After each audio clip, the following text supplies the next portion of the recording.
You guys can chat amongst yourselves for now while I... All right. I think we have audio. I think we're back. And where everyone's like, what are they talking about? I just really want to know. It's such an engaging conversation. I'm going to get my monitoring up. Hello. Oh, okay, I see what's going on here. Can you guys do a mic check real quick? On your end? Check, check, check, check. Mic check one, mic check one. Mic check, mic check. We bouncing? Alright, which mic are you on? Pink. Alright. Talk for me again, Matthew. Check, check. Hello. Yeah? Hello, hello. Alright, we're back. Hi, Matt. And you guys can hear us all right? You hear us out there? Back and sounds good. Woo! Alrighty. Alright, let's try this again.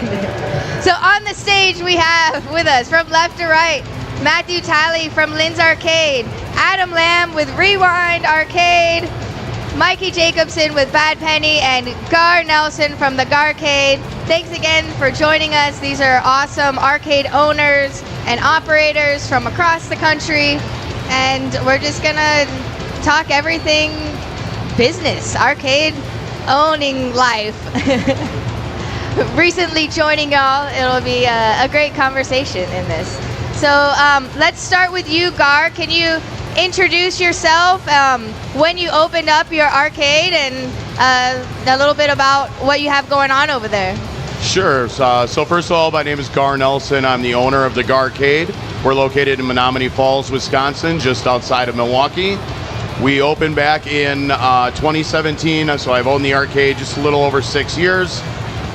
We started with 60 games and 4 pinball machines.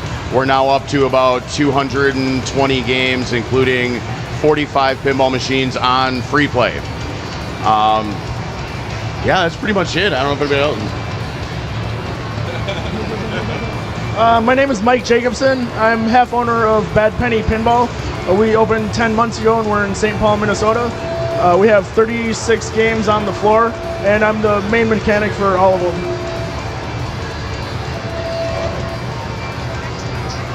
My name's Adam Lamb with a Rewind Arcade in Sebastopol, California. Wow, we opened in last year, May 27th, which is basically Memorial Day, and it's been amazing. I've owned and operated a arcade-themed Airbnb with its own private arcade in town. So I ran that for about 5 years. That's how I kind of started. Extremely basically with one pinball and one one arcade. It was a Neo Geo and a Terminator 2. And then now I basically turned into a retro arcade collector, turned into our Airbnb business, and now I'm running a public arcade that's become like a community center for our community. So yeah, it makes me really happy to bring these games to the public. I'm kind of newish to pinball. I've always been an arcade, like a video game head, so I'm just really happy that I can be doing this. I came from a background of real estate, so that's it, pretty much it, yeah. Hi everybody, I'm Matthew Talley with Lynn's Arcade, one of the owners of Lynn's Arcade out in Seaside, California.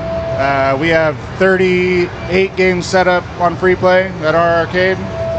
We started out with a league in 2014 or so, and then kind of transferred league over into like a full-on public business in 2019. Yeah, that's about it. So we've been running ever since. Awesome. So all of y'all have kind of different formats on how your arcade runs, whether it be coin drop, card swipe system, or free play. Let's go, whoever wants to start first, tell us why you chose that sort of payment format and how it's been for your arcade. We went with free play, so it's $20 at the door. You can play all day, ins and outs. And we went that route because we were really focusing on like I said, with League, so we're more of like a tournament setup style place. So we wanted to set up our games as fast and as mean as we possibly could to kind of make pinball as challenging as it can be, so our tournaments and leagues don't take hours and hours and hours and hours. Like we can get through 12 or 13 rounds in 6.5 hours or so, as opposed to having everything set up kind of stock. It'll take 16 hours to get through a 13 round tournament. So that's why we kind of set up ours on the free play thing. So if you come into an arcade and you put $1 into a game and it's mean and fast and it just drains you right away, you might not want to put another buck in that thing. So we went free play for that reason. Yeah, and then we have 125 beers in cans, so it's kind of like pay the entry, or you can just come in and hang out and have a beer. But if you want to play, yeah. And then we do like an hourly as well, so we do like $10 for an hour if you don't have all day. But yeah, that's our format. We do coin drop with quarters at Bad Penny. It's kind of a pain in the butt. I got to collect 2 times a month at least. The changer only holds a couple $1,000s. I don't recommend doing quarters because you have to deal with the quarters. Free play or card swipe systems would be much more preferred. We did it that way because we're in a public space, in a public market type building with different vendors and foot traffic coming in and out, so we can't really do the free play model there. Our friends across the hall at Starcade, they have the paywall in front of their arcade games, and that's $15. We wanted to keep the pinballs on the outside of the paywall so that pinballers wouldn't have to pay the arcade fee if they only wanted to come in and play pinball. So we opened back in 2017. We've been open for about 7 years. We went with the free play model right out of the gate. We had several really good free play arcades throughout the Midwest, one of which being like Galloping Ghost. We would go and talk to people at like Underground Retrocade, where you kind of saw different markets. You'd see the bigger markets, the smaller markets, and see which, how well that played out. And both of those businesses were able to make money. And so we kind of looked at that and we said, all right, well, it's at least a proven business model. So we decided to stay with that and continue working with that. And then we kind of run a little bit of a blended model. We also have a coin drop area where we run some vending and merchandising to be able to give people options that want to be able to play crane games and win prizes without us having to constantly reload in tickets and things like that. The only reason we haven't gone with the card swipe system for that area right now is the amount of money that area brings in would not actually justify us going through and doing the card swipe. We felt that it would be a disservice for us to offer our customers the exact same gameplay experience for, say $3 per play, when I can make the same amount of money putting it at $1 per play, but not having to worry about the overhead included with those card systems. And until we get big enough where we can actually justify having those, they don't really necessarily work for us. We're going to kind of keep them off radar. For us, our bread and butter is definitely the pay-to-play arcade, or the free play area where you get the admission pass and you go from there. And so that's really worked well for us. We haven't had any problems. Like I said, we opened back in 2017. We were able to actually weather COVID here in Wisconsin. We were closed for 2 months. We were smart. We had money set aside. My employees didn't miss a paycheck. They didn't have to show up for work. They absolutely loved it. One of the few people that wanted COVID to go on for a really long time. The rest of us, not so much. But that free play model, has gone through several different iterations with what's going on with the economy, with the other things, all those other factors, and it seems to work really well. And for us, back when we opened in 2017, we actually opened at $15, and since then we've upped to the $20 per day model. And that still seems to make money for us, even though our rent keeps going up every year and the rest of our bills go up every year. The electricity, that's definitely one of the bigger bills other than your lease. So, being able to cover that kind of stuff, being able to make sure my employees can make a living wage, like that's important to us. And the free play model has definitely allowed us to be able to do that. Yeah, we started at 15 as well, and just recently up to 20. Did the same. And everyone keeps telling me it's such a great deal, and I'm like, okay, sweet. Absolutely, especially when you add in the ability to come and go. You know, especially if you don't want to have to worry about the overhead of having food on site or things like that. Like in our place, we're in kind of a little strip mall outside. We have several places to go and eat within walking distance. My neighbors love me. I send clients to them to go and get lunch, and then they walk back to our place to continue playing their day. There's no hiccups for them. It's very nice and easy. The money is also made by my neighbors, so like it's really nice to have that kind of community there and be able to, you know, help other people to become successful as well and have, you know, a little bit of a hand in it. It's nice. Well, I guess I'm up. Yeah, I'm very different from you guys. My personality, I tend to like overthink a lot of things, which is like a kind of like a curse and a blessing. So I thought about this for probably like 3 years before I actually did it. So constantly thinking about it. We run a tap card system. I'm not allowed to take a lot of credit for like why I kind of designed a lot of things, because I basically, the way I do things is like I talked to like a lot of smart people like this guy. Long story short, I walked into his arcade 7 years ago and he treated me like really like a brother, and I was just like, hey, I went to them because his place is right next to the Monterey Bay Aquarium, which if you don't know, the Monterey Bay Aquarium is like the raddest aquarium out there. And I went there like just on a side vacation with my family, and I was just like, my kids are super young, like 2 and 4, and I was like, I need to like go to a retro arcade. So that's how I met this fellow. And I told him I'm going to start an arcade. And then so, you know, and now it's happening. So thank you, Matthew, for that. Yeah, I just want to mention that to you. I'm sorry. Yeah, it's a lot of work. Yeah. So right now we're running a tap card system. We run Amusement Connect. Huge shout out to TJ Bayer. TJ Bayer is the guy who runs a lot of the stuff at CAX, at California Extreme. He like seriously like gave me a lot of like great advice. I followed him like because he works with Amusement Connect. He was like, one thing that I have to tell you is you have to go with card system. You don't. I mean, this is just for me, not for other people. For someone that's pretty new to the space, if you get with Amusement Connect, they're a super small company. There's like Embed. There's all these different. I think there's like Intercard or something like that. So I did a lot of research about that particular part of the business because that was going to really be the revenue pusher for me.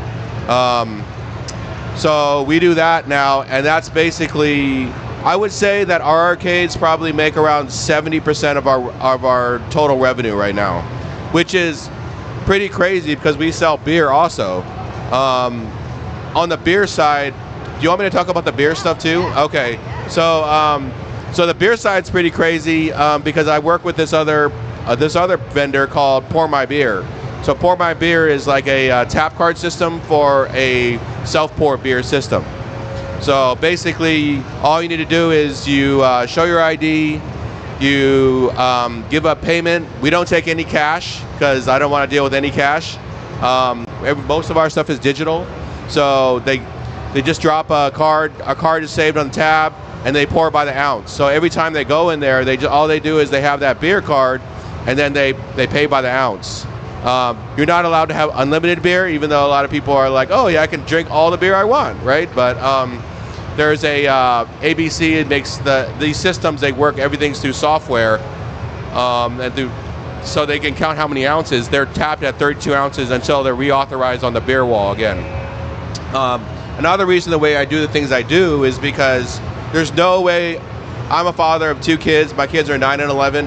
There's no way that I'm open to arcade with booze that I can't have my kids be there, right? Because that's why you're doing it, because you want to be able to have a multi-generational place for kids and parents to be like together in one space, which is, for me, as I encourage a lot of the arcades to be able to do that, even the ones with booze if they can, because that's really a missed opportunity.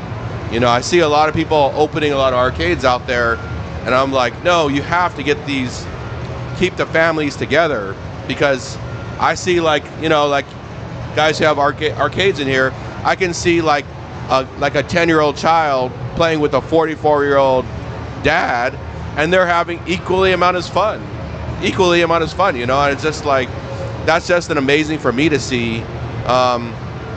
It's just so easy. Like, one thing that someone told me is that coin jams could be your like worst enemy. So I've never even experienced. So a lot of times it's just like literally getting like advice from you guys or from anybody who's done this. And a butter knife is the best tool to get a coin jam done. So I love Amusement Connect. Shout out to Amusement Connect. You guys, the support is awesome. It's a small family operation. They always take care of me. I mean, I had my little hiccups, but I basically take it day by day right now, I mean, it's just amazing to be on this journey and to be my age, to be able to be in a space where I can be a kid again and also just learn just a multitude of different things from people. And I can be here. I mean, I can be here with you guys and be able to enjoy this. So I tell people all the time that I am so glad I don't have to go back to a real job. Like, there's so much fulfillment here, and we get to do so many really cool things that it is so much more rewarding than working in an environment that keeps you down, or you have people over you that may not necessarily even know as much as you do about what's going on. Being able to call your own shots, I'm sure we all love being business owners and entrepreneurs. And one of the other things I wanted to touch base on is, Adam, you had mentioned about how you had helped him, and we see that a lot in the arcade community. It is definitely a community here. I know when Amoda was looking to do her arcade, I was like, do it, do not look back, please. Like, it is the best. I have not regretted it one day. I had Doc Mack from Galloping Ghost, and he didn't know me from anybody. And he walked me into the back and sat me down in his office. He opened his books to me. He showed me numbers and gave me that little bit of extra confidence. At Underground Retrocade, Scott Lambert did the exact same thing for me. And then I have it now gone and turned around, and I mentor for like 7 or 8 different arcades from around the U.S. And so being able to pay that back, and especially 3-fold or 4-fold, is really rewarding. And that really shows what kind of a community we have. A lot of the guys that I mentor for are actually local arcades that are within my business area. And it's like, we can be stronger together or weaker apart. We can do this cool or not. I'll send you customers. We both win, because if you have something, I may not necessarily have it. And it gives the community more options to get more engaged. Right. And that's very important. Yeah, we have one little retro arcade in Monterey, or 2 now, that just do arcade games and no pinball. And we're the only one doing pinball.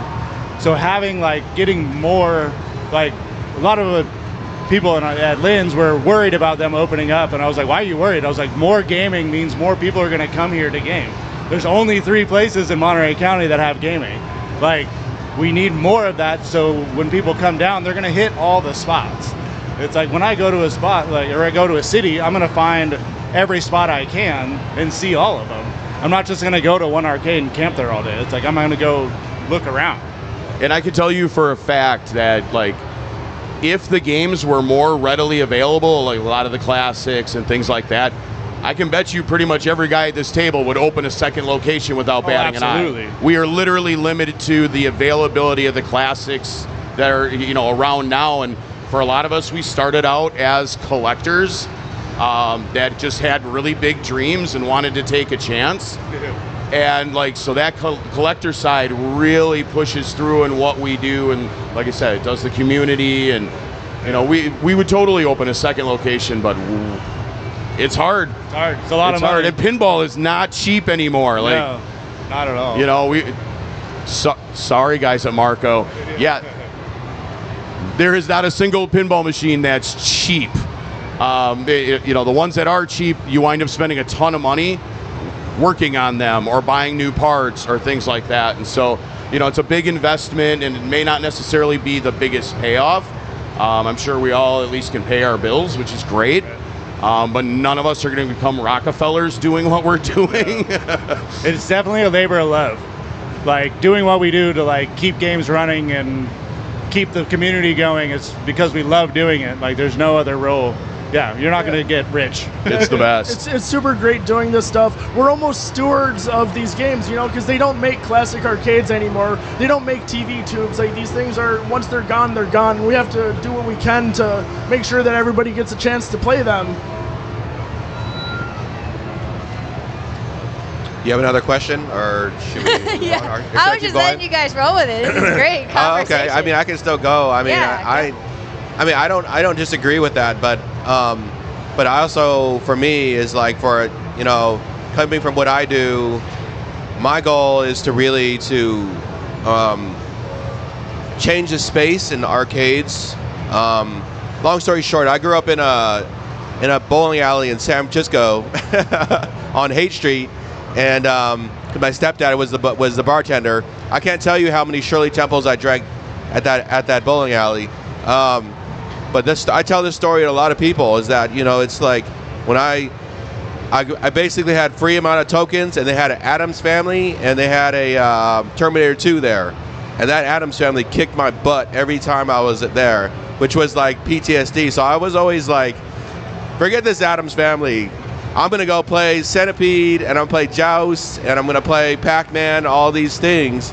But, you know, that arcade was like all the way in the corner, and the cigarette burns in the machines, and it smelled like, I don't know, I'm so familiar with that smell of like a dirty arcade where no one cleans it, and just like, it's just grungy, you know, all the dust bunnies, everything kind of accumulates in black. So long story short is that my goal is to really bring the arcade, pinball, like the way it's shown here. That's the way, like the showroom. This is a showroom at Midwest Gaming Classic right now. That's what I want pinball to be like. I want my staff cleans the games all the time, and it's just like I want to bring arcades and pinball and show it in a greater light, so it's not just like, you know, characterized as just being a dive bar. There's nothing wrong with a dive bar or anything like that, but I also want, you know, a lot of people who are like have a lot of disposable income, they demand like a product. You know, it's like Nike or Apple or whatever. You know, it's like it's for me, it's about building trust with my demographic, and I'm sure it's the same thing for you guys, because it's really about being trust, because being a safe space.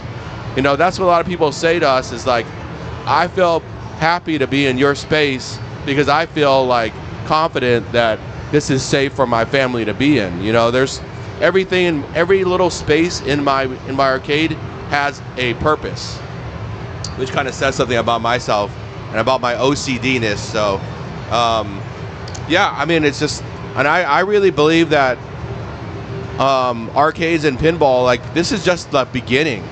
I mean, you can see how many people come out to this show, and it's just like, it's really, really encouraging for all of us and the pinball community and the arcade owners and all the people that want to do this, that they don't know if they can do this. And I say that you totally can, because, you know, it's proven. You know, if you look at how many people are here who were here yesterday, right? You saw how many people here yesterday playing pinball? I mean, it's big. And we're not messing around. Like, you know what I mean?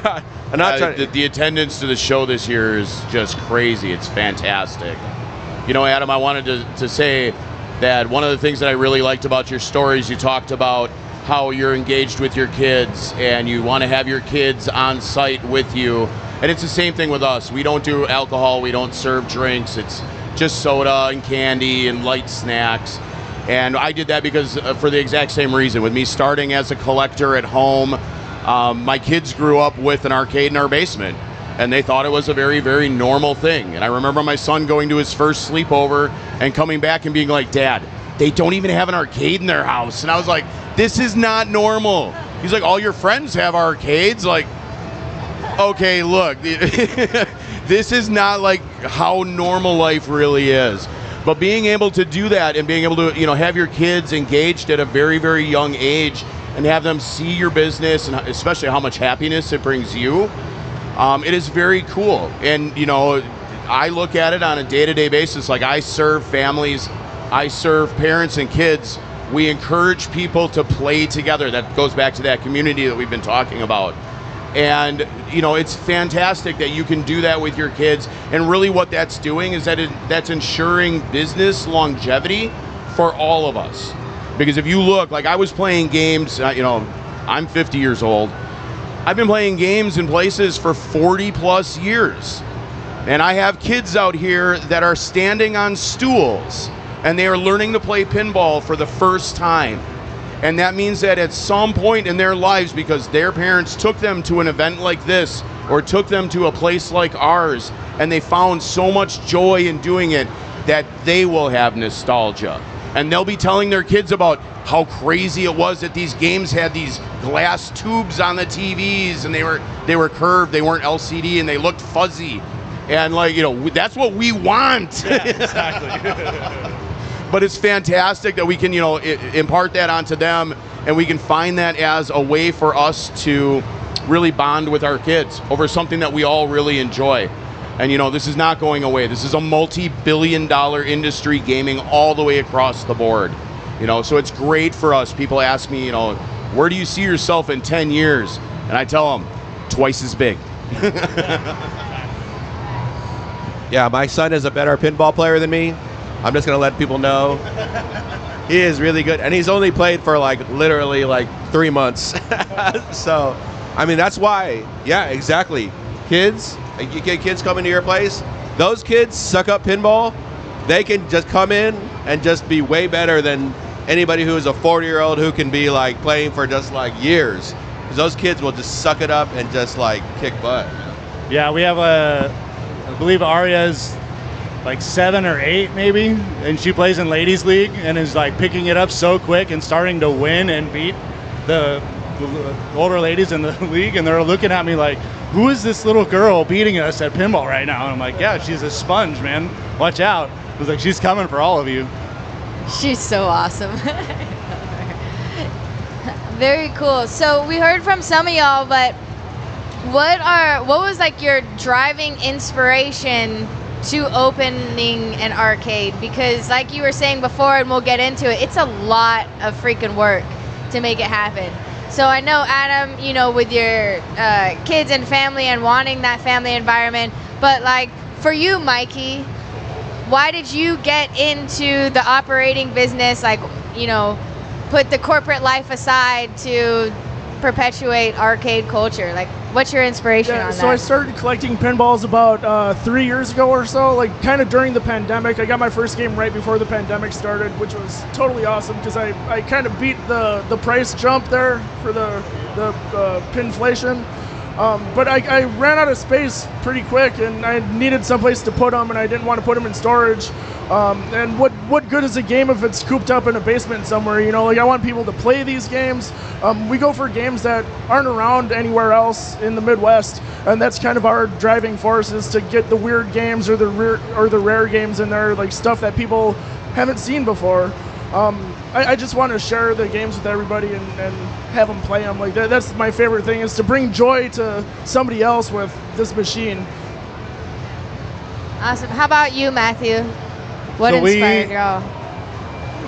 I blame Carrie, my business partner. So I met him, and then we got he moved in next door to me. I went over to his house, met him, and he had a 2002 Stern Playboy in his dining room. So instead of a table, he had a pinball machine, and it reinvigorated me. Like, oh, I remember playing pinball, and it like took me back. I started playing more. I moved to San Francisco, joined the Free Gold Watch League, the SFPD League at Free Gold Watch. Played a bunch in that league, and then moved back down to Monterey. And Kerry was in BAPA. He was in the Bay Area Pinball Association, and he ran for president for BAPA, and he didn't get it. Like, someone else got it. So we looked at each other and we're like, well, let's start a league. And we started our own league at a little pizzeria that had 4 games that weren't ours, that we didn't operate. There were 3 of us. It was Kerry, his wife Nikki, and myself. And then now, like, we grew league up to the point where there was probably like 8 or so at the pizzeria.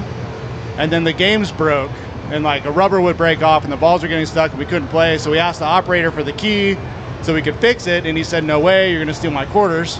We're like, "We're not into steal quarters. We just want to put more money into it." But anyway, so we ended up going to the office, which is kind of our side location in Salinas. And from there, we like started collecting games, building it up, and we ended up going from there. We built up to about 15 or 18 players. Then we went to a bar in Monterey. So we moved like 12 games into a bar.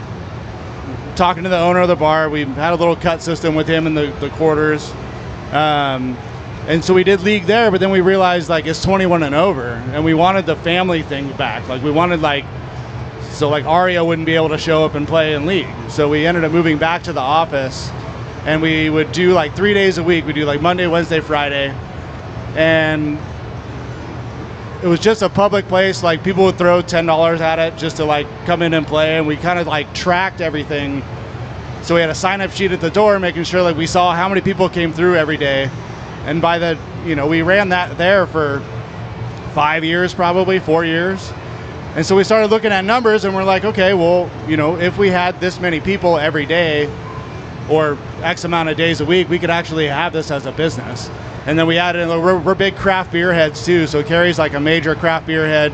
He was shipping in beer from back east and up north. And we're like, well, if we actually sold this instead of just gave it away for free and shared it with people, like we could build a craft beer list that's next to, no one else has a craft beer list like ours at Lynn's Arcade, in Monterey County anyway.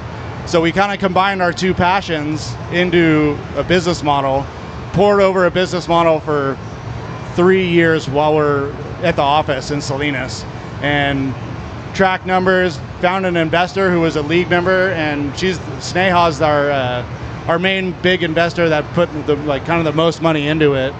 But she started the ladies league as well, so that's how we have like 2 leagues going at the same time now. She runs that with Nikki, and then we just took the plunge, and I pretty much worked doubles for 3 years, like without getting paid on the second double or the second half, just to get this thing up and running.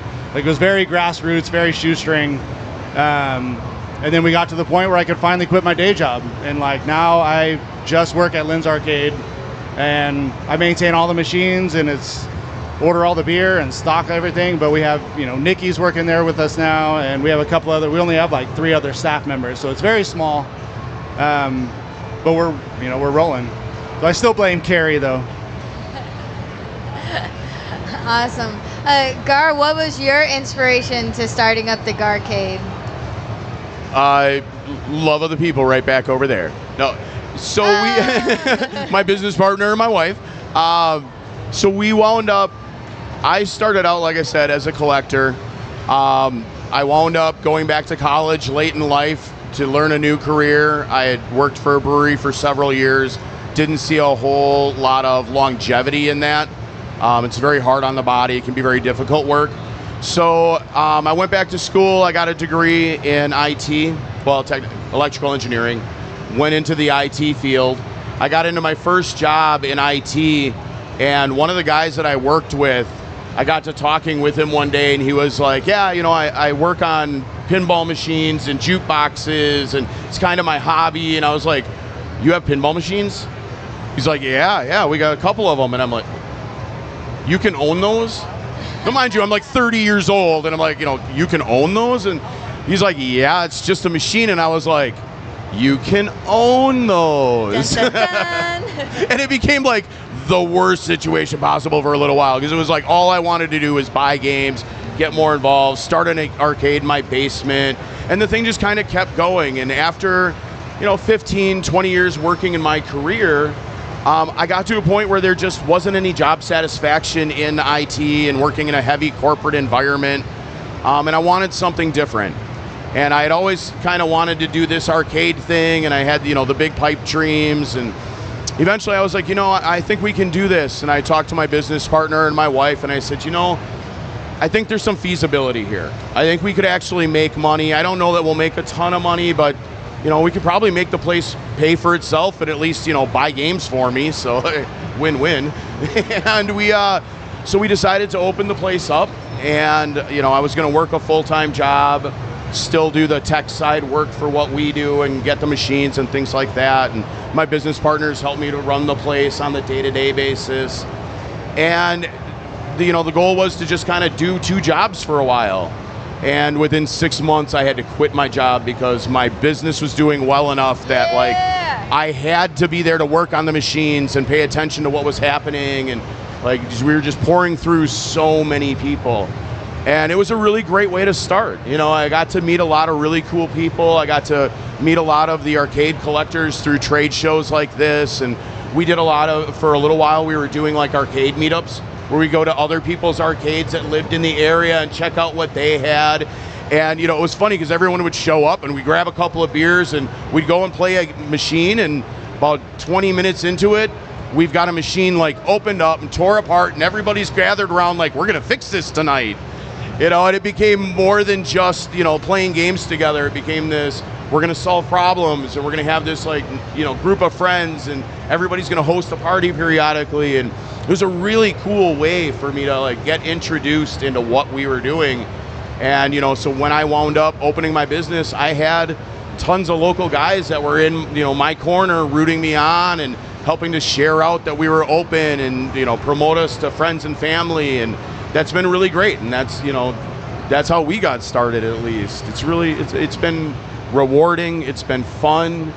I'm not going to say it hasn't been a lot of work.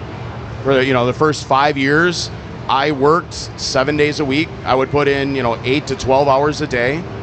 I didn't call in sick. It was nonstop for 5 years. And it finally got to the point where my business partner and my wife pulled me aside, and they're like, you are no longer allowed to come in 1 day a week. We don't care what day it is, but you are not allowed on site. You need time off. And so, I started taking a little more time off, and now 7 years in, I have a complete staff, and it's been wonderful because now I'm working 15 to 20 hours a week. Oh, that's and awesome. My house has never been as clean. My dishes have never been done as often. I cook for my wife and my kids, and it's really the improvement in my overall life and finding that work-life balance has never been better. And it's something that I would not trade for the world. This is the best life I could be living. You could offer me a job making a whole lot more money and I would stay where I'm at. And that's just due to how happy we are. I talk about that a lot too, same, where it's I came from restaurant and grocery store management, and I wouldn't trade this to go back to that any day, man. It was those days are over, hopefully, you just keep it going. And this is the greatest job ever. And I think the question was why we did what we were doing. Yeah, what inspired you to go through this extreme labor of love? Yeah, I call it you talk about all the hard work. I kind of call it it's almost like a recreation of yourself. That's what I would call it. You have to recreate your whole entire self in order to get through what you have to get through.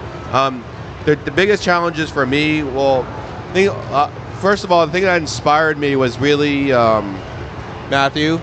He did it. I see other people that have done it, and then also for me is basically I opened right after COVID. It was very, very hard for me to get plywood for a crazy amount of price. I don't know if you guys remember, if you bought plywood after COVID, it was 1,000% over, and that's what I needed to build my arcade. But I got through it. The build out of my arcade was very difficult. But what really inspired me was, long story short, I grew up in growing up in a bar, it's could be kind of a rough life, I would say a lot of, as a kid, I don't know if you, and I can also say that other kids are people our age who grew up in bars and arcades, cigarette smoking and a lot of drinking was pretty commonplace, right? So, my driving thing for doing this thing was to create a sanctuary for youth that could come and, you know, if their family life is kind of like chaotic, they can come to the arcade. Because if you look around right now, like many of you other people have said, there's not many arcades out there. Like even people in the audience, or people listening right now, there's not many arcades, right? There's not many arcades out there right now. The driving force for me is to build a sanctuary for kids to be able to go to, because the arcades were like my place to be.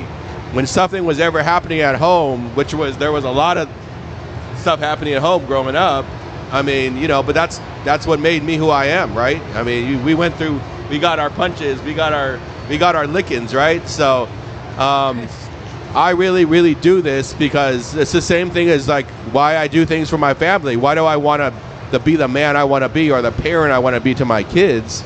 It is also to create like a place for, and I want to do it over and over and over again, because that's what, you know, keeps people sane. Like I'll have a bad day, and all I need to do is have a good game on Deadpool, and I'll be like, life is great. You know what I mean? Or I'll play some like Street Fighter, or especially if you play with community. You know, community aspect of this whole thing is really, really important to me, because that's what I mean. I really like Lynn's Arcade. Their community aspect. When I saw what they did, that was what really. And I told you that, Matt. I told you that that's why I want to do this, because I want to build community so that people could come, and then after they work their job, you know, because we always talk about the jobs and all the things that we have to do. I mean, it's hard, right? Yeah. We do sometimes do things that we don't want to do, and we have long days, but we can come to arcade after and be with friends. And I mean, even if people at Lynn's Arcade, they're like family, right? I mean, they help each other move. They're like, if they're like in a tough situation, they're just like, they're always there for them, you know? So that's what really inspires me. Yeah, and I can definitely relate to that too. I learned all of my social skills growing up being at an arcade. All my best friends in high school, we all went to different schools across, you know, that city area, and we found each other as friends over playing arcade games. And so there's something really special about what the arcade is, which is essentially a third space. So your home being your first space, your work or school being your second space, and the third space is the arcade, your place of comfort. And the big thing y'all touched on is the community factor of it. You know, finding like-minded people, finding that comfortability, and being able to express yourself without fear of judgment or anything like that. So I'd love to hear from y'all on what extra, you know, opening the doors and putting out games for people to play is one level, but the next level of owning a public social space like an arcade to bring the community together is super important. So stuff like the Stern Army, you know, gatherings and everything we do at arcade, several Stern Army members up here, you know, tell us about what kind of things you do at your arcade to help perpetuate that community, because also that helps, you know, with the books at the end of the day too. You know, you can't just have the games there, but you need to bring the people there. So tell us about your experiences and what you guys provide at your arcade for your local communities. I mean, like I had said, we started with League, and so League is basically like a big meetup every week to hang out with your friends, have a couple beers, and like kind of play competitively. You know, it's like 90% social and 10% competitive. So we run like, we do League, we do like Tutorial Tuesday, we do Ladies League, then we do like a Strikes Night like every week. So we have like pretty much four things to do throughout the week, every week. Then we do like big finale tournaments. And so that's really kind of how we have like started. Was League was just a community thing. And then now getting more into like the amount of people that have found us like coming out of the woodwork that I would not have guessed would have been pinball people is insane. And the amount of games, like I get calls all the time now for working on other people's games. So like I had no idea there were so many getaways in Monterey County. Like I had 3 different calls to go work on Getaway, and I'm like, how is this? I didn't even know these were here. So like seeing these people like come out of the woodwork is really cool. People finding us more and like families coming through more, and like that's the big drivers, is just seeing those people come in like and build that community up. I had no idea there were so many pinball retro gaming fans in Monterey County until we opened.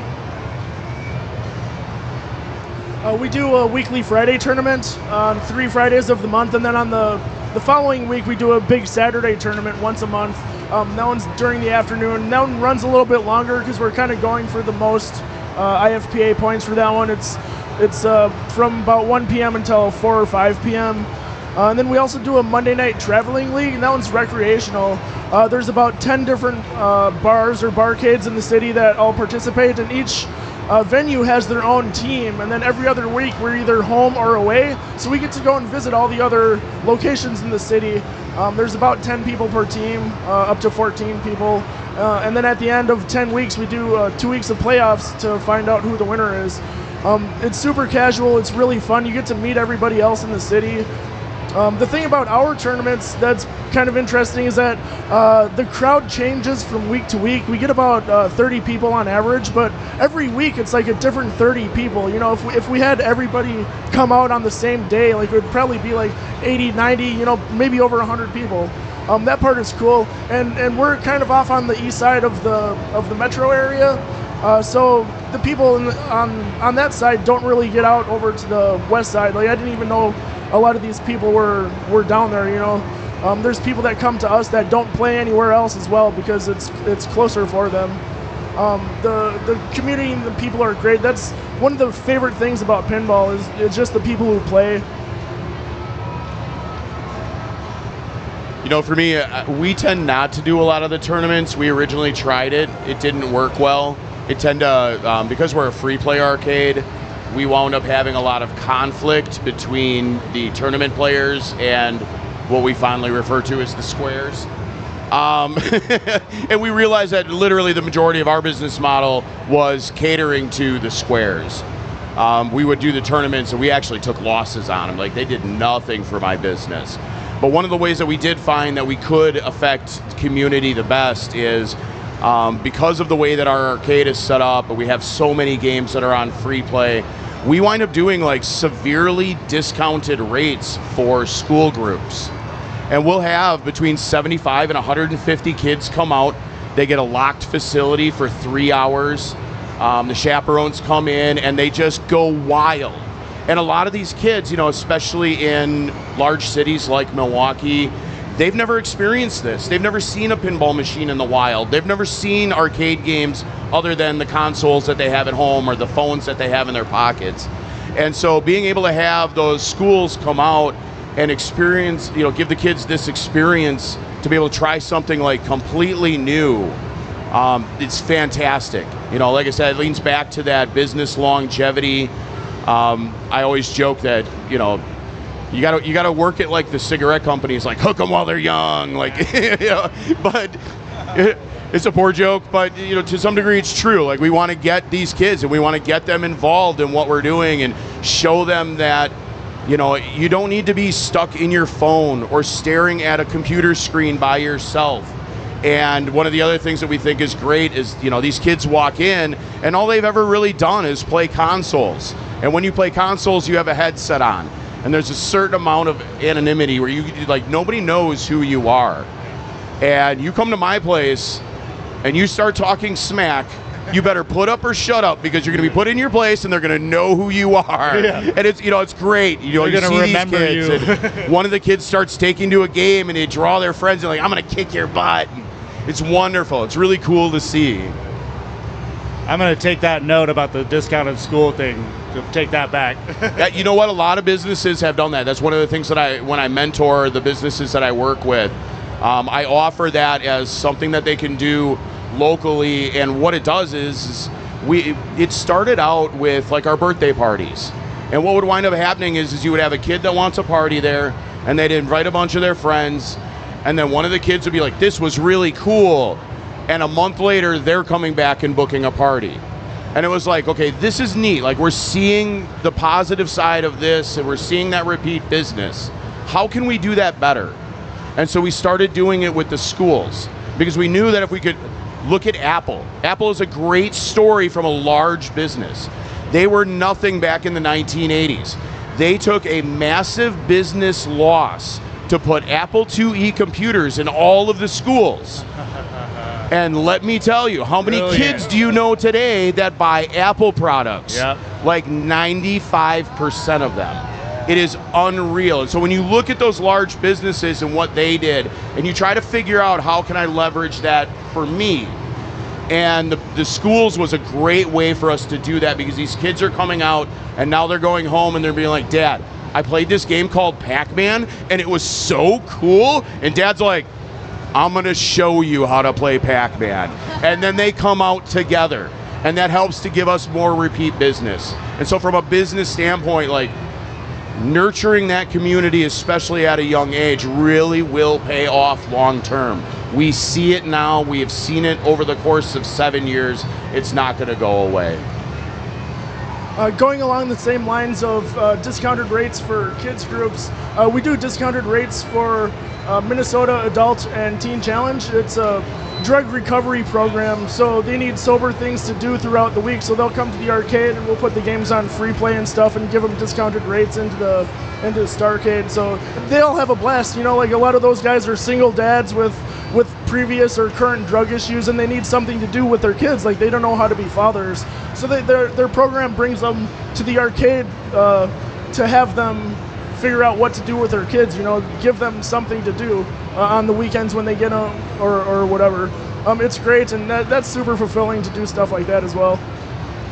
Yeah, you know, touching on that, first of all, I really love the fact that you work with Teen Challenge. It's always been one of my pet charities. My aunt, my mother, they've always donated to them. They do really good work, so if you guys ever, you know, check out what they do, donate to them. They're a phenomenal organization to work with. You know, another thing is my place is 100% ADA compliant. And so one of the things that we really stress and push is gaming for everybody. And we literally, like, it doesn't matter what level you're at, it doesn't matter what disabilities you have, we have things that you can do here. And they love that, you know, and you see that over and over again, where, like, they can come back because they know that my mother-in-law works for me, she has a walker, and she can still earn a living. Whereas a lot of jobs with that walker, she wouldn't be able to be there, or she'd have to navigate steps to get in, or so that's one of those things that we really definitely take a lot of pride in as well, is, you know, being ADA compliant, making this accessible. We actually had a pinball machine on half-size legs in our place so that little kids could get the same view we get, and on the same token, you can play from a wheelchair without any problems, which is great. Stern Army, is that the question? Yeah, what kind of events and stuff do you do to perpetuate a community aspect at your arcade? Events. I'm very event. I'm like the visionary for all the events that happen. So I always want the events to be popping over there. We are located in like a basically like a high-end outdoor mall. That used to be an apple canning factory in Sebastopol, California, because Sebastopol, California was famous for Gravenstein apples. Basically apples, it's all about apples, very rural. So the challenge for me was, in order for Stern Army, well, Stern Army has to be a part of this, but I'm going to get to that, but we are in like a very high-end place, so I feel like I had a very high expectation to be like, I'm not in a strip mall. There's like art galleries across the street from me. There's like wine bars that are there. There's breweries, there's retail. You know, it's almost like opening up next to Gucci. How is a pinball bar gonna open up across from Gucci, right? Like, isn't that crazy? Right? So I got really nervous about that. So, but that's where we're at. You know, where a lot of our demographic is kind of very new to pinball, and kind of like, I wouldn't say not necessarily the common, you know, like a Stern Army location, you know what I mean? But the thing that's cool about this is that I get to be the kind of anomaly in that space and prove that pinball pinball and arcades really kind of belong everywhere. Whether you're in a upscale place, whether you're in a strip mall, whether you're in, I don't know, like this tap room that's been there for 150 years and it's like, you know, whatever. Stern Army has been very, since we're kind of new. I mean, I'm really kind of new to pinball too, but at the same time, Stern Army has been like the whole the internet, the Insider Connected has been really, for all the newbies who are getting back into like pinball, this is really fun. They look at that Insider board all the time, and it's like we offer like, like if you win like the top score on Jaws and Deadpool, you'll get a $20 arcade card for getting that accomplishment. So people are like, oh, this is cool. This is like, oh, this guy came in and did this. He blew up my score. That is really cool aspect of it. The prizes that we get, it's really cool being able to have accessibility as a new kind of arcade, is that we talk to Stern all the time, and they're very accessible and very collaborative to like arcades. And there's no like who are you? You're like, no, you're already like a part of this community, which is really cool, I think.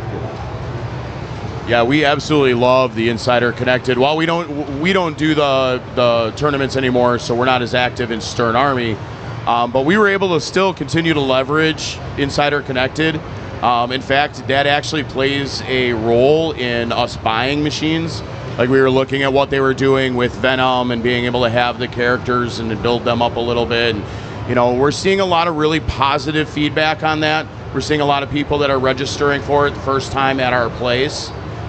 We run leaderboards that actually go a year long, and so we utilize that in our King of the Garcade, yearly who's our gamer of the year, and that plays into it, and which also, again, a lot of repeat business. They want to come back and keep trying to get higher up on the board and things like that. So we're a huge supporter of Insider Connected. I think it's one of the better things that Stern has implemented in the last couple of years, and it's great.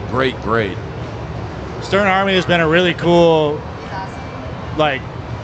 community building thing I've found.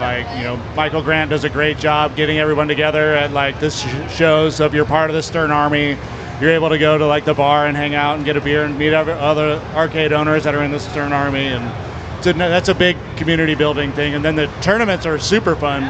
That gets people out to see the new game and get it all hyped up. And so it's been fun with that. That tournament that we did for Jaws, I don't know, I got a shout out to Javon, my assistant manager. I said, hey, you want to go buy some Jaws beer? Because we can't get Jaws beer, which is Narragansett? How do you say it? Narragansett. Everybody know the Jaws beer from Rhode Island? It's called a Gansett. Yeah, Narragansett. Yeah, so he drove down and bought 4 cases in Portland to go buy Jaws beer for our Jaws launch party. And you know what I mean? And these are things that are really like Stern Army kind of things. Like that Jaws party was a riot. We had 30 people up in there. We were giving away, we basically had to give away that beer because you can't can't sell that beer in California. But if you bought a pint from us, then we just gave you a Jaws beer, a Narragansett beer, and then crushed it and took a picture. Just like Quint in the movie. Crush it like Quint. It's just a big playground, you know what I mean? Yeah, absolutely. So we talked about, passions and inspirations and how wonderful it is to own and run an arcade.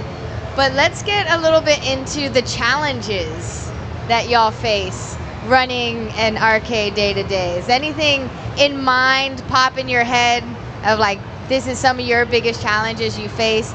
Starting with Matthew, you have over 40 pinball machines, which are notorious for you just looking at them and then there's something that needs to be repaired. Yeah. What do you face at your arcade that's... maintenance on the games isn't... it's a daily thing. Pinballs break daily. So having to fix those every day. So coming to shows like this where I'm gone for 4 days, I'm going to get back to the arcade, and who knows what's going to be, down. Luckily, Carrie does know how to work on stuff, and we're training Nikki how to work on stuff, so it's not going to be super daunting, hopefully. But then we also have, 60 games in the backstock that we got to get through. So kind of the biggest challenge is kind of keeping up with buying new games. We're trying to stay on top of like all the Stern stuff that comes out, and then hopefully trying to get, we got a Labyrinth from Barrels of Fun. So it's kind of keeping up with all the cool new stuff that's happening. So like trying to make enough money to stay current in the game selections that are all really cool. Like Pulp Fiction was another one we picked up. It's like buying games is so tough. So now trying to get through backstock games so we can try to sell those to pay for the new ones. Like that's kind of the biggest struggle. Other than that, it's like standard business stuff where, rent goes up, how you deal with that, staffing, that's always a challenge.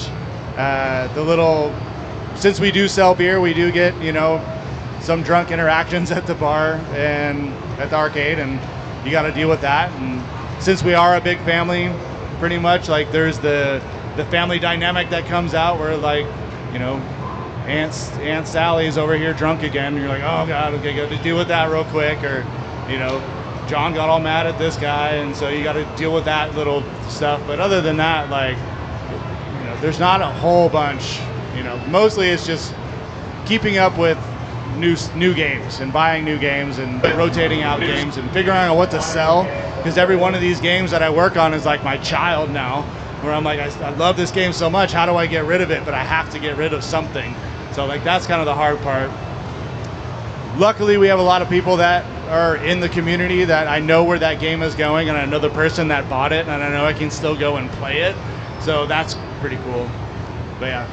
You touched on it. It's a really interesting dynamic between being a collector and being an operator.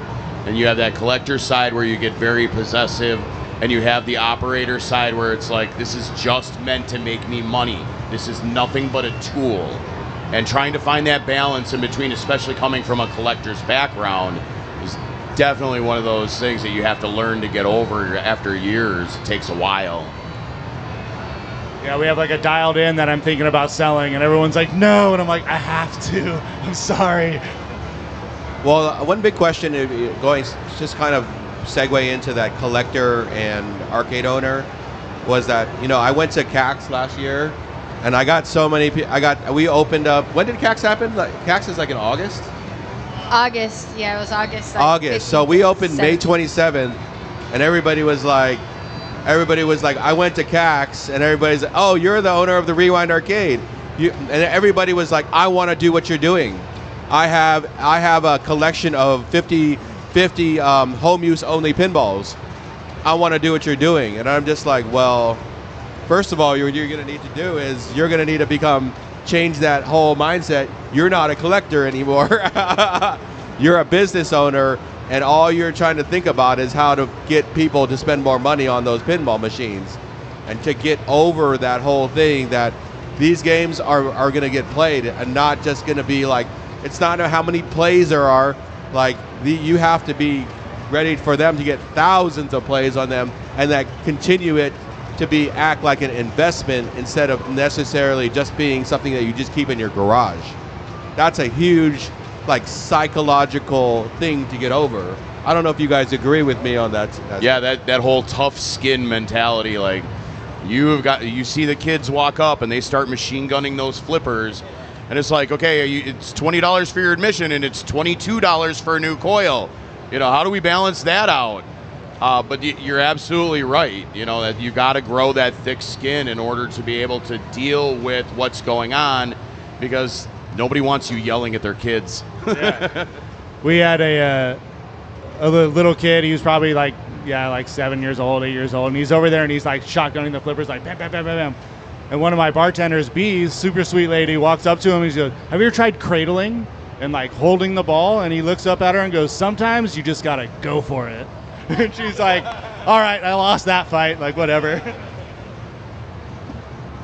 More about challenges, I think.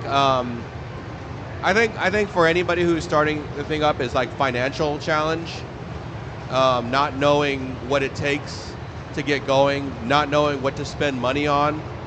I would say is that having a really solid business plan with really solid numbers that are super realistic is like, and always try to be as cheap as possible. Not necessarily cheap, or spend money in the right places. You know what I mean? Like where that money is going to be spent, where it's going to go as far as you can take it. You know? And one of the things that for me was one person that told me, which was TJ, was that if you're going to spend money on something, it's the same thing with the Airbnb business. If you're going to spend money at the Airbnb business, you want to buy a nice mattress for the people that are staying at your place. Same thing for arcades. The mattress is for me, is really the tap card system. The tap card system will make you 10 times over than whatever a drop can make you. And that's just my personal opinion. I'm not going to tell you how much I'm pulling in this last month, but we made probably similar. Our opening month was like a crazy number. And then this last month in March, which is usually historically like a very slow month, we almost hit that first month in the middle of summer, which is super crazy. Because you switched to the tap card system? Because I have a tap card system. And I know it's super scary for arcade owners to be like, oh, I don't want to do that, or I want to do that thing, or da da da da. You know, a tap card system is like 30 grand, right? But you can actually tap that in, or not tap it into, but you can basically put it into your business plan and saying that I'll be able to pay for this 10 times over. It's really scary in the beginning to buy a very expensive piece of equipment, but the tap card system is really the integral part of what I do. I mean, what other challenges that happen? The hardest challenge is getting a team. Getting a team to work for you and to really believe in what you're doing and show up for work and do a good job, and trusting them to do what you want them to do, or what you envision for your arcade to be like. You want them to be like, this is Adam's arcade, or this is Matt's arcade, to be like, I believe in the same thing. I take the same care, because I'm very detail minded when it comes to the arcade, and I want you to think the same way that I do. You know, when like take care of things, take care of these games. A Jaws LE, we have a Jaws LE in our place. You know what I mean? Like, this is Adam's $13,000 game, and if someone's pounding on it, or I don't know, molesting it or whatever, they're gonna do something and say something about it, right? So getting a team is probably my number one challenge, and luckily I'm starting to really kind of get that hammered down. So. Some challenges for me during the first couple of months was part supply. I didn't have a full shop going into this, so I could repair things already, but I didn't have a good solid parts. You know, when something broke, I'd have to order it online and then wait a couple days for it to get shipped and then pick it back up later. After a couple months, though, I figured out the parts that I actually needed, the consumables, and now I have all those in stock, so if anything common breaks, I can just fix it right away. That saves time, it gets the game back up, it starts earning money quicker. Some of the other things that break, if it's like a catastrophic failure, then I'll have to take it off the floor and switch it out with a different game, temporarily or maybe for an extended amount of time, like who knows. Other challenges are like kind of like about the location, but this is unique to us. Like our location is a good location, but the building management is not that great. We've had issues with them in the past, and that's a whole different story. So make sure that you have a good solid foundation of where you're gonna be before you start. Otherwise, you might not know what's gonna happen a couple months down the road. All of a sudden you're paying for storage instead of making money. Yeah. All right, now that everybody else has had a chance to talk, I'm gonna break it down for people so that we bust a couple of misconceptions. Number one, everybody thinks that my entire day is playing games, and it is quite far from that. We probably spend 30 to 40% of our time physically working on the games. We spend a large portion of our time dealing with the space that those games are in, whether it's painting, decorating, moving games, whatever it winds up being. You've got the having to deal with the business side of it. You take the games out of the equation, and it's how do I take credit cards? How do I deal with cash? How do I deal with, like you were saying, staffing? And it's all those other pieces of the business. And then when we're really tired, we get to play a game and make sure something's working right. And that's literally all we do. We love it. We wouldn't have it any other way.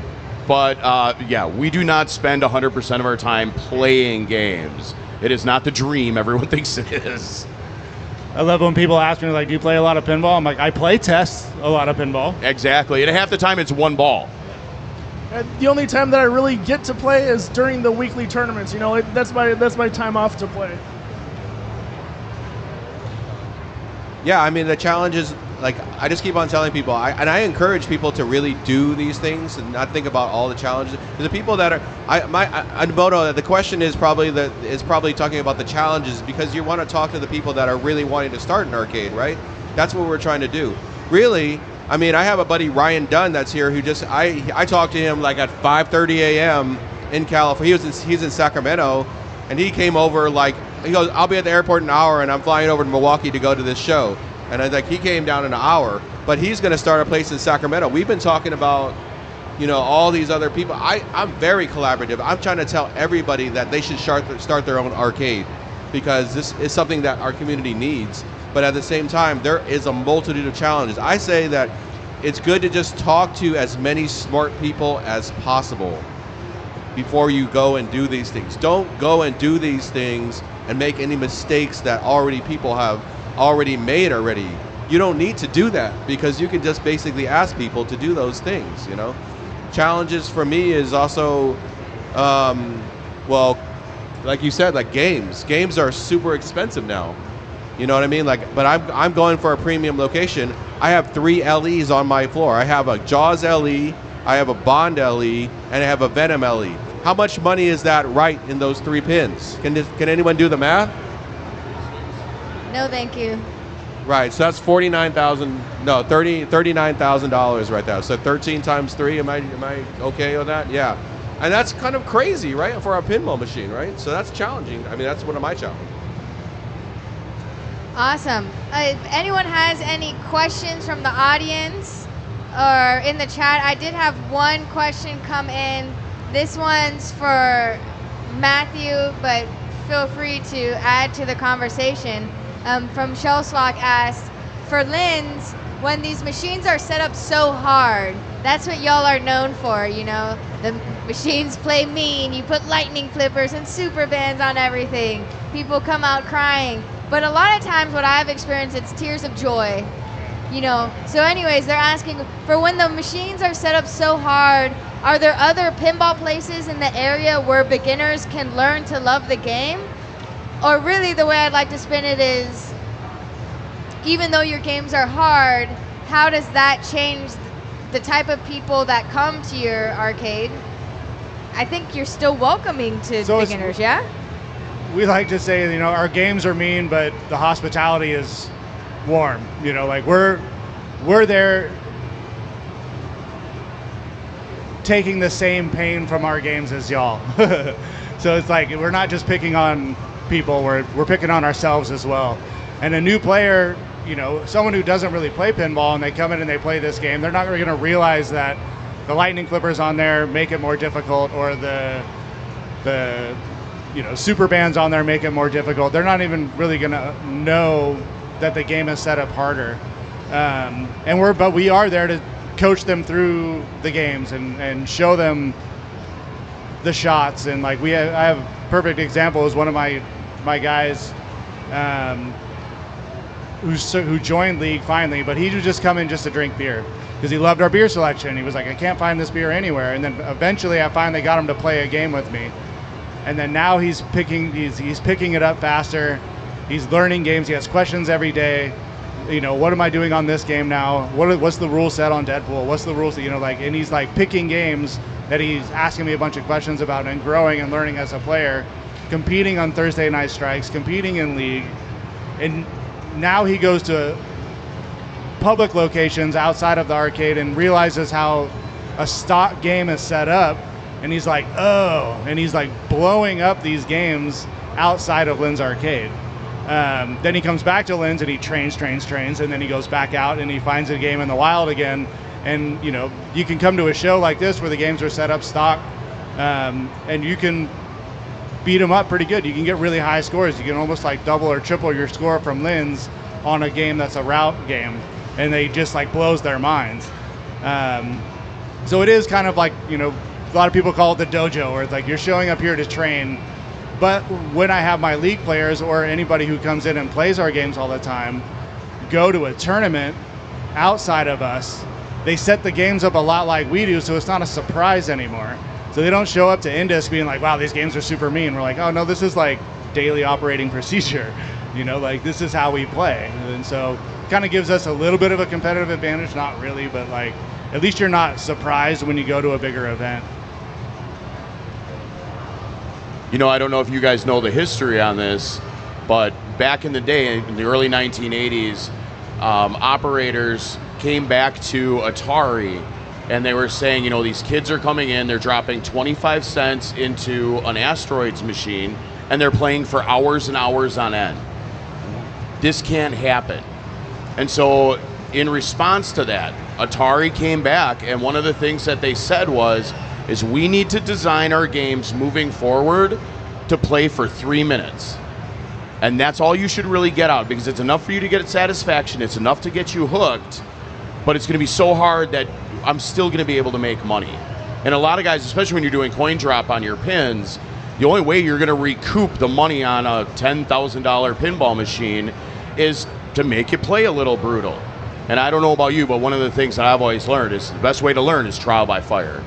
You know, you put somebody into a difficult situation, like setting your pins a little bit harder, when the times come along where they will come across a pin where it plays really nice and easy in their perception at this point, now they're gonna put up scores that their friends are gonna be like, how did you do this? And they're gonna be like king of the hill for that day. And they don't realize it up front, but like that's ultimately what winds up happening. Yeah, we had a guy who plays with us, Greg, and then he goes back down to San Diego where he's from, and he goes into this bar and they're like, oh yeah, we just got this new like Deadpool or something like that back there. And he's like, really? He's like, what's the high score on it? And they're like, oh, it's like unachievable. And he's like, okay. He's like, I'll get some quarters and I'll get a drink. And he's like, I'll be back. Like, I'm gonna go get that grand champ. And they're like, yeah, whatever. Comes back like first game, just destroys the game. Comes back over, he's like, I'll take that drink now. And they're like, what did you do? And he's like, I doubled the score. So I literally have a guy that comes in, and on my Stern machines, he has like multi-billion point scores on every single one of them. The funny thing is he will play nothing else because he's already learned how the Sterns work and how to maximize points and things like that. But you know, and he's a top tournament player and things. But it's amazing to see what some of these guys can do on these machines. It is definitely impressive. Well, one thing that's funny is that I don't know if you know, but we have this legend that around the Bay Area that he just walks in and he just like throws billion point scores called NES. Does anybody know who NES is here? Neil Schatz. Neil Schatz. Yeah, Emoto, pinball player. Do you know who Neil Schatz is? The legendary, of course. So he plays at our arcade all the time. I had no idea who this guy was. So all I knew is that all of a sudden I just started getting multi-billion point scores on our machine, and I saw him play on our Jaws, and I was just like, wow, that's so freaking amazing. Long story short, I guess the legend is that he had some kind of pinball move like that was basically named after him or something like that. He has a shot named after him called the Schatz, and it's when you pass from one flipper up the inlane to the other side. That's a Schatz. So like he's well known for it, and so they started naming it after him. Okay, yeah, I saw him. He was blowing up Jaws, but I mean he's also just a super nice guy. Super nice guy. He doesn't play in tournaments anymore, but I have been asking, like, oh, if Neil comes in and plays in a tournament, like, will he defeat like Well, I mean, I guess he knows Lyman, and he played with all those guys. How would he fare? I have no idea. So it's like, Usually he does pretty good. Yeah, he said he he was can- a he great can probably- tournament player in his day. he can hang. Yeah, another question from the chat online from Kevin M.O. saying, do you think small barcades have a chance to push through and be viable as an arcade? Or would that just be considered a bar with a few machines? Like saying a bar with 3 to 5 machines. I'll start out by saying I think a barcade is absolutely a viable option. It's been proved multiple times in multiple places. You don't need to have 50 pinball machines in one spot, even if you're operating 4 or 5. As long as they have enough pull through to be able to have the walk-in business and enough turnover with people there, as well as people staying there to have drinks or have dinner or things like that, where they may get bored a little bit and want to go and play a little bit of pinball.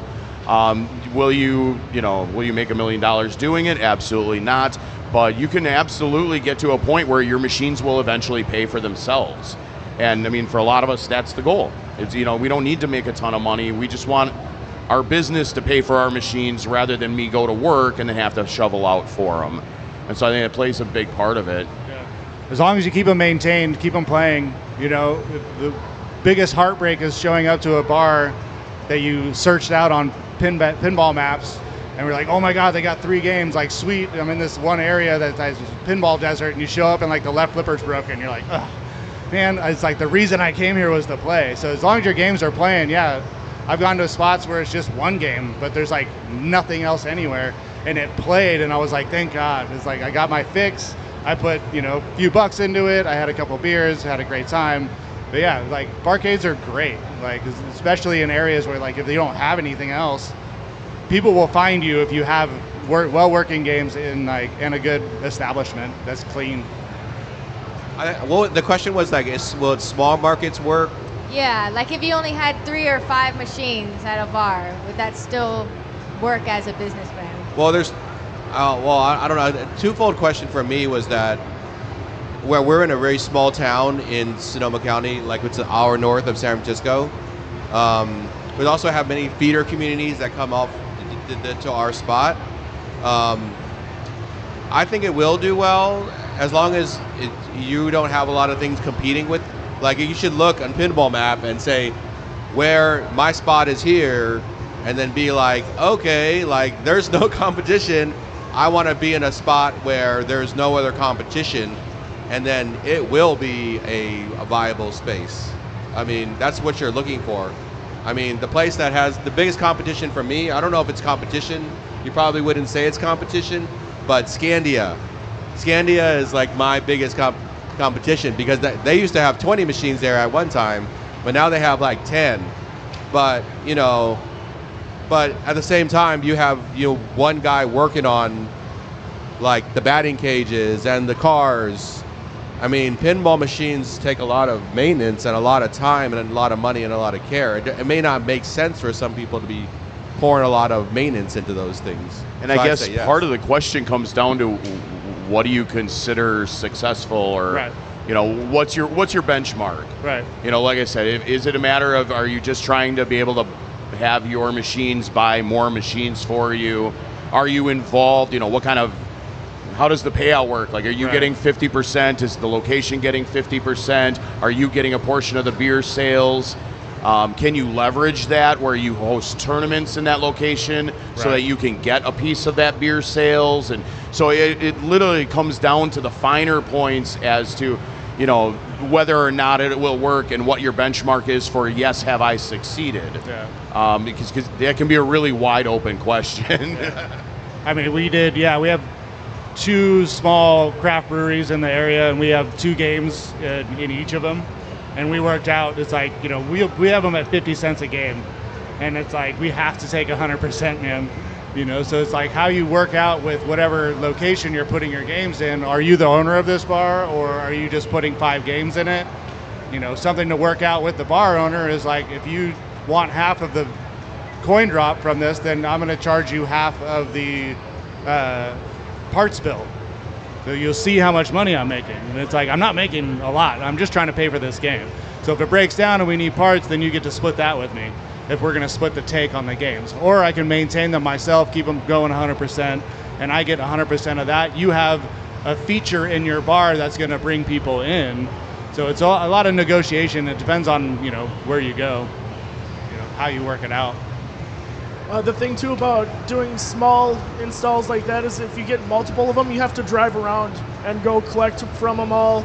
You have to spend time at each location talking to more people. It takes a lot of time to have it all spread out like that.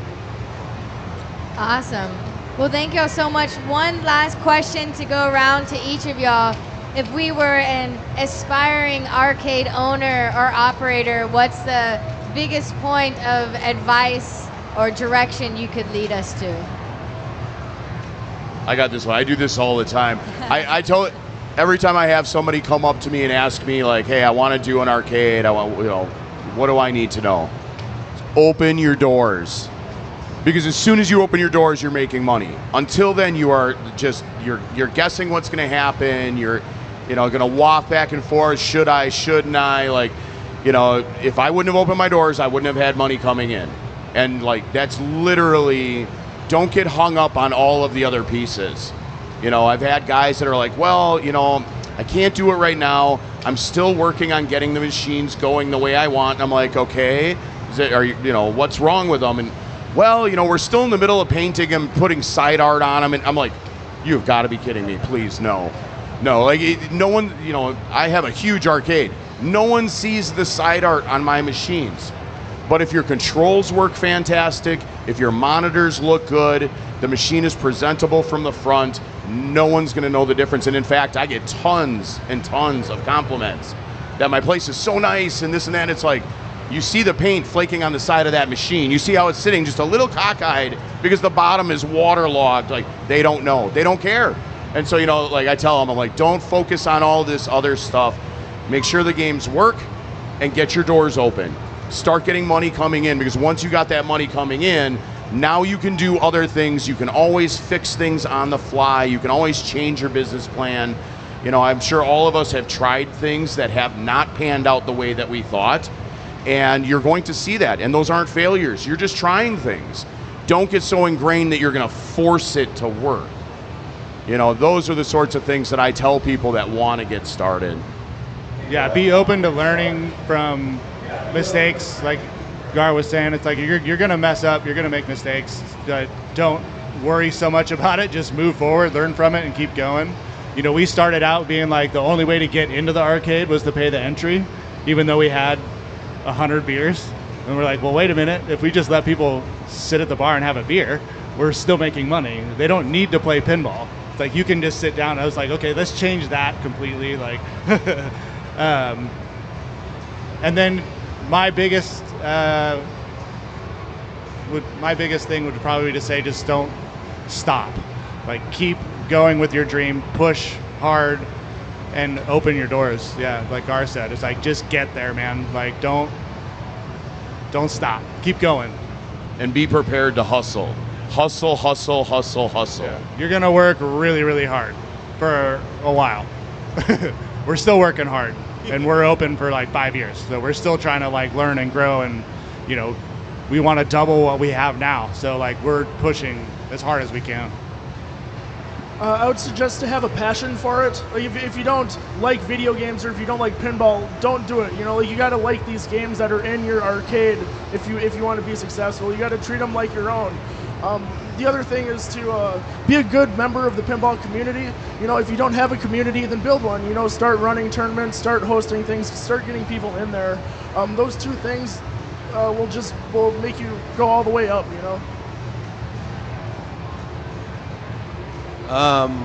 Wow, this is a hard question, but I like yours. I like everybody's answer. One thing I would say is that when a door slams in your face, look for another door. Okay? I'll try to make it simple. Because I got a lot of doors slammed in my face, and get used to it. Get that door slammed in your face. Happens the second time, happens the third time, happens the fourth time. you just keep on looking for that back door. You know what I mean? I just tell people, how did you get into this space? I said, I just snuck through the back door. That's what I did. You know what I mean? But just always look for that door. Because when a door closes, there's always another one that opens, right? So that's all I got Like to say. some weird laws of physics there.